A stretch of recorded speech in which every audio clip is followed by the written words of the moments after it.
Hoy presentamos a una de las figuras más destacadas de la lucha por la paz y los derechos humanos en México, Javier Silicia. Mucho gusto. ¿Cómo está? Mucho gusto. Nosotras somos Ariadna Carrizales Y mi nombre es Cristal González. y vamos a ser las responsables de conducir esta entrevista. Un gusto que esté aquí con nosotros. Y bueno, para comenzar, me gustaría preguntarle, pues usted ha propuesto que la paz es un proceso continuo, que cómo puede la sociedad, especialmente aquellos que han sido profundamente afectados por este fenómeno de la violencia, entender que la paz no es un fin, sino un camino que debe construirse día a día.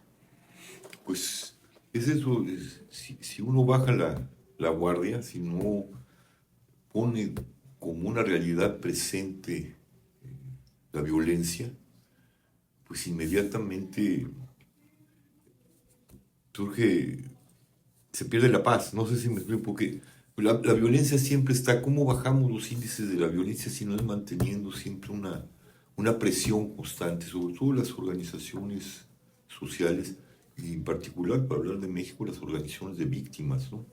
Es decir, porque la tendencia del gobierno y de los estados es a negar, o ya pasó, ya en mi momento ya no sucede. No, siempre está sucediendo, ¿no? Y esa es la fuerza de la memoria. La memoria no es algo que pasó y hay que museizar como si quedara en el pasado, sino siempre es una memoria presente, ¿no? Porque los sucesos en la víctima están, los daños están. No es que ya se acabó, se pasó el tiempo y se olvidó. No, sigue. Y esa presencia de las víctimas es un anuncio de que no se puede bajar la guardia, ¿no? Es decir, no pasó, y si la dejamos pasar va a volver a suceder, y de peor manera. Sí, claro, para eso es, por ejemplo, la historia, o sea, con nosotros conocer la historia de nuestro país, o sea, ¿por qué ignorar una historia cuando nosotros la podemos conocer para poder presentarla en nuestro presente, ¿verdad? Exactamente, ¿no? No Sí, sí. olvidar, olvidar. No, porque si no caemos en una especie de Alzheimer Ujú. y social, ¿no? Y bueno, la figura de un enfermo de Alzheimer es muy terrible, porque pierde su identidad, pierde su lugar en el mundo, pierde todo. Al perder la memoria perdemos todo, ¿no? Y el riesgo de estas sociedades extremadamente hipercomunicadas, con este tipo de aparatos hipertecnologizadas, pues el riesgo precisamente es el Alzheimer. Nada es más Sí, viejo que el Twitter de hace 5 minutos, ¿no? sí, sí, sí. Claro, y de aquí viene esto de la afectación, de que constantemente nos bombardean con tanta información Exactamente. que pues se pierde y también lleva a perder su valor. Entonces, pues con toda esta información ya no sabemos qué es verdad, qué no, a qué hacerle caso. Exactamente. Por ejemplo, el caso ahorita que tenemos un caso que visibiliza de nuevo la dimensión de la violencia en México, que es el campo de exterminio, ¿no? Sí. Y parece que es algo nuevo, ¿no? Nos asombramos como si no hubiera estado ahí, y están allí, y están desde 2010. Digo, la primera visibilización de un campo de exterminio fue 2010 con la masacre de los migrantes en San Fernando, y juntos se encontró fosas. Eso casi no se supo porque el gobierno trató de aplacarlo. Había 92 cuerpos. Y luego otros, ¿no? Está la Bartolina, está Piedras Negras. O sea, los sucesos de los campos de exterminio han estado a lo largo de la historia, pero los olvidamos. Y Sí. entonces cuando aparece no hacemos las conexiones y no podemos orientar un camino hacia la paz, ¿no? Porque parecen cosas descontextualizadas entre sí, y todas están trabadas, ¿no? Sí, ahí es donde entra la historia, en donde podemos como atar de que los hilos para poder crear un camino. Un camino, y Sí, entender que la violencia, por lo menos en México, y general este tipo de violencias en cualquier país, son sistemáticas sí, y son estructuras ya que envuelven al Estado. Entonces, si no lo entendemos así, no podemos construir caminos de paz, ¿no? así es. A mí me gusta pensar mucho que en este ambiente en donde estamos tan bombardeados de tantas noticias, la poesía puede ser una forma de sensibilizarnos a nosotros de estos como tanta violencia. Que usted, ¿qué ¿qué peso le puede dar a la poesía en este movimiento que está haciendo usted como poeta? Bueno, yo creo que la poesía juega un papel importante si la entendemos como como una deslocalización del discurso hegemónico, digamos, o unidireccional, ¿no? Es decir, Sí. siempre antes el Estado tiende a negar, ¿no? La realidad, ¿no? Y a marcar una línea de narrativa, una sola narrativa. Y lo que hace el poeta, no en el poema, ¿no? Sino en el discurso, es deslocalizar y abrir y visibilizar cosas, y visibilizar no solo cosas terribles, sino propuestas también, ¿no? Que estaban ocultas. Y es curioso que los dos últimos movimientos importantes a nivel nacional, no de localidad, no Ayotzinapa, por ejemplo, porque está focalizado sobre el 43, ¿no? Sino una mirada más integral, que fue el Movimiento por la Paz, con Justicia y Dignidad, que es el movimiento de víctimas, y el anterior, que es el movimiento zapatista, estuvieron encabezados por poetas, no sé si me Sí. explico, ¿sí? Sí, sí, Porque sí, sí. Marcos es un poeta, es un hombre que supo traducir 500 años de no comprensión del mundo occidental con los indígenas. Este hombre de repente logra introducir una forma del decir que nos permite ver lo que no se podía ver, ¿no? Claro. Igual lo otro, ¿no? Con las víctimas. Ahí estaban las víctimas, pero no había un decir que permitiera deslocalizar el discurso unívoco que invisibilizaba la realidad. Claro, ahí la importancia de, ahí tenemos la información, pero ¿qué hacemos con la información? Y Atar cómo puntos. la articulamos, Sí, ¿no? O sea, principalmente. para que pueda encontrar significación, ¿no? Porque Ujú. pues, la información hay por todos lados, ¿no?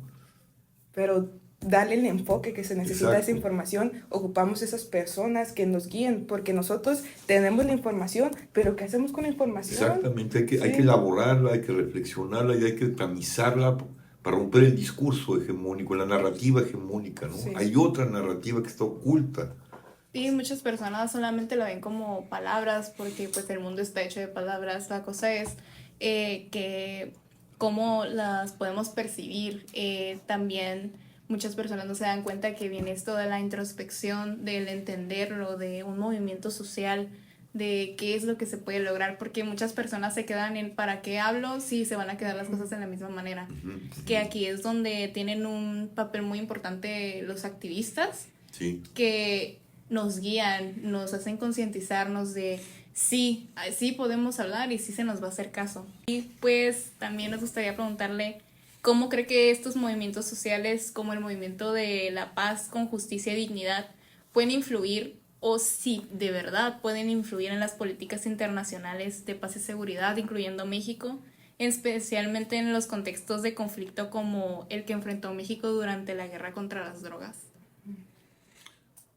Digo, la sigue enfrentando, ¿eh? Sí, Seguimos adentro, o sea, no. Es decir, los movimientos están ahí, dejan precedentes, pero no cambian las cosas, por desgracia, ¿no? Es decir, vemos el zapatismo, estuvieron los indígenas en la conciencia pública, los escuchamos, nos acudieron, o las víctimas en su momento con el Movimiento por la Paz, y de repente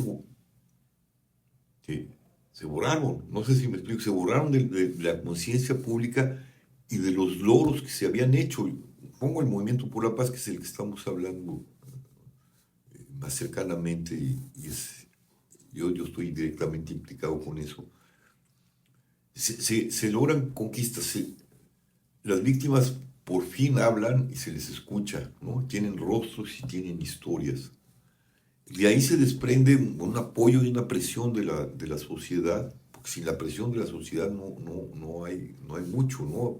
Puedes tener el mejor discurso, pero si no logra concitar el empuje social. Y se logra, por ejemplo, en el caso con Movimiento por la Paz, se logra la ley de víctimas y la comisión ejecutiva para que esa ley se cumpla. Después viene Ayotzinapa y permite construir la ley de personas desaparecidas y la comisión de búsqueda.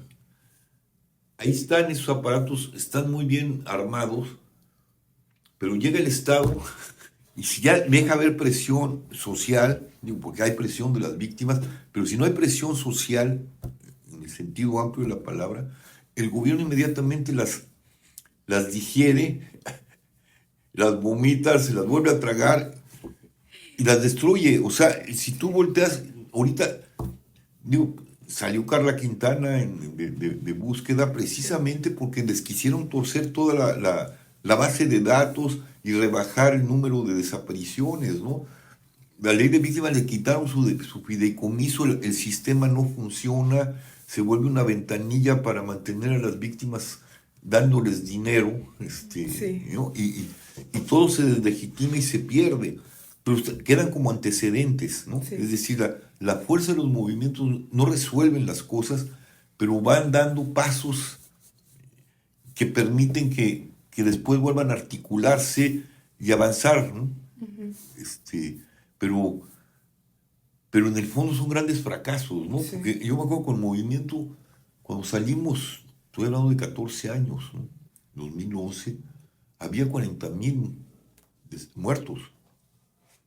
Ahorita tenemos 500,000 en 14 años, ¿no? Entonces, cuando ves todo lo que se hizo y volteas y dices, no, si no paramos esto, Sí. no lo detuvimos, no construimos la paz, no construimos la justicia, y está peor. Pero hubiera sido peor si no salen, Sí. si no salimos, ¿no? Exacto. Eso es el peor de los casos. O sea, Sí. si estamos en este caso, imagínese si no hubiera existido estos casos de antecedentes donde se crearon las leyes. Estuviéramos peor, la Peor, verdad. pero Sí. sería la oscuridad total, ¿no? Sí. Estas son como luces, velas encendidas en medio de la noche, y aunque sean velas, hacen una diferencia, ¿no? Ujú. Sí, sí, sí. Y por ejemplo, usted con este caso de el campo de exterminio en Jalisco, ¿cómo ve el futuro? Porque ahorita, como usted dice, hay mucho apoyo social. O sea, la sociedad está volteando a ver este caso en redes sociales, en todas partes le están dando mucha cobertura. Pero usted, ¿cómo ve el futuro hacia este caso? Si no se atiende, o sea, si no se atiende en serio, es decir, no resolver el caso, porque es uno de los Sí. problemas, vemos casos, y como dije hace rato, es sistémico. Sí. Tenemos que desmontar las redes de complicidad entre el Estado y eso implica un trabajo muy, muy pesado que no se ha querido hacer. Pero si se sigue tratado como caso, y como tiene una presión ya internacional, Sí. ¿sí? Lo van a patear, como hicieron con Ayotzinapa, y eso les permite borrar todo lo demás, ¿no? Como si el caso de Jalisco, el campo de exterminio de Jalisco, fuera una unicidad, algo que tienen que resolver, y al rato se olvida, y entonces eso les permite invisibilizar la violencia, concentrarla sobre un caso que miran que tienes como si ya pasó, ya hay que solucionar, y van pateando el bote, y bote, pasan los años, y no se resuelve. Ahí está Ayotzinapa, pero antes de Ayotzinapa está 68. Sí. Entonces sí tenemos que tener una mirada integral y no bajar la guardia, ¿no? Es decir, y es cuando baja la indignación social, el Estado relabora y vuelve a crear un discurso, una narrativa a su conveniencia, ¿no? Sí. ¿Y usted a qué cree que se deba este miedo por parte del sistema a ser deconstruido para poder crear más esta igualdad, esta paz dentro del país? ¿O usted cree que sea algo utópico, algo que va a venir mucho después? Yo creo que ahorita como están las cosas va a tardar mucho, porque no hay esta conciencia de que es un asunto sistémico e integral al Estado, y el Estado tiene mucho miedo de presentarse como débil, ¿no? Porque el Estado supuestamente es fuerza, bueno, es el Leviatán, como lo describió Hobbes, ¿no? Sí. El monstruo marino poderoso que tiene la legitimidad de la violencia, ¿no? Pero ya no funciona, está ocupado por otras violencias, está corrompido, y entonces necesita ponerse en estado de debilidad y decir, no podemos solos, necesitamos comisiones de la verdad, no como las han hecho, ¿no? Dirigidas por el gobierno, por el Estado, sino deslocalizadas del Estado, Sí. y apoyadas precisamente por las organizaciones supranacionales, las organizaciones como la ONU, como la Corte Interamericana o la Corte del Haya, pues, para eso se crearon. Así es. No están funcionando, pero necesitamos apelar a eso. Y el Estado, las partes sanas del Estado debían de apelar a eso, pero es ponerse en estado de debilidad. Sí. Porque esto implica juzgar al propio Estado y desmantelar desde arriba. Entonces tienes que desmantelar las redes de complicidad, tienes que traer a Peña Nieto, tienes que traer a Sí. Andrés Manuel, tienes que traer a Calderón y decirles, a ver, y de ahí para abajo, ¿no? Y los Parejo. gobernadores de acá y los gobernadores de allá, eso no lo quieren hacer, porque los pone en su idea de poder, los pone en estado de debilidad, cuando la debilidad en ese momento se vuelve fuerza. Sí. Porque lo que tenemos que transitar es de un Estado cooptado por la violencia y la corrupción a un Estado de derecho. Pero tienes que desmontar el otro Estado, ¿no? Eso es lo que no quieren hacer. Y se haría menos si las personas no levantaran la voz, porque como usted dijo, es un cambio gradual, aunque se hace y tal vez pues se haga un poco al lado las ideas, aún así hay cambios, las marchas, protestas. Sí, ha pero habido si se frutos. encaminara a una dirección, o sea, la propuesta está. Cuando analiza uno la Comisión de Atención a Víctimas y ves el modelo con el que se creó, es un modelo de justicia transicional. Necesita un sistema, hay un sistema que es el Estado mismo, que abre ventanillas extraordinarias, ¿no? Por ejemplo, la PGR o Cedesol o la CEP, ¿no? Para atender lo extraordinario.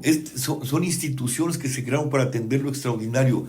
Entonces el Estado debe de abrir ventanillas, porque trabaja con lo ordinario, para atender lo extraordinario. Eso es lo que no quieren hacer. Sí. Entonces se deciden, pues denle lana a las víctimas, ¿no? No. Denle lana a las víctimas. Oye, pero necesitan justicia, necesitan abogados, los chavos necesitan escuelas, los chavos necesitan vivienda, es decir, quedan huérfanos. Es el sistema del Estado que abre sus ventanillas, esa es la idea. Sí. Pero no, entonces, como eso implica debilidad, implica decir, sí, estamos mal, entonces se crean estos mecanismos extraordinarios y los vuelven ordinarios y les empiezan a mandar cosas, por ejemplo, el caso del ABC. El caso del ABC es una tragedia. Pero eso no pertenece a lo extraordinario, pertenece a lo ordinario. No sé si me explico, debe de seguir los canales ordinarios. Si tú se lo metes a la Comisión de Atención a Víctimas, ya la legitimaste. Esa comisión está para atender los casos de secuestro, de desapariciones, de asesinatos, de masacres, de campos de exterminio, y no para lo ordinario, o para el robo, un robo, no lo puedes meter en la Comisión de Atención a Víctimas. Hay víctimas ordinarias y víctimas extraordinarias. Y los aparatos que buscamos, estas comisiones de la verdad, son para acabar con lo extraordinario, con la violencia extraordinaria, porque la violencia nunca la vas a acabar, ¿no? En el país mejor, lo que quieras, Suecia, Finlandia, hay crímenes, Ahí, sí. ¿no?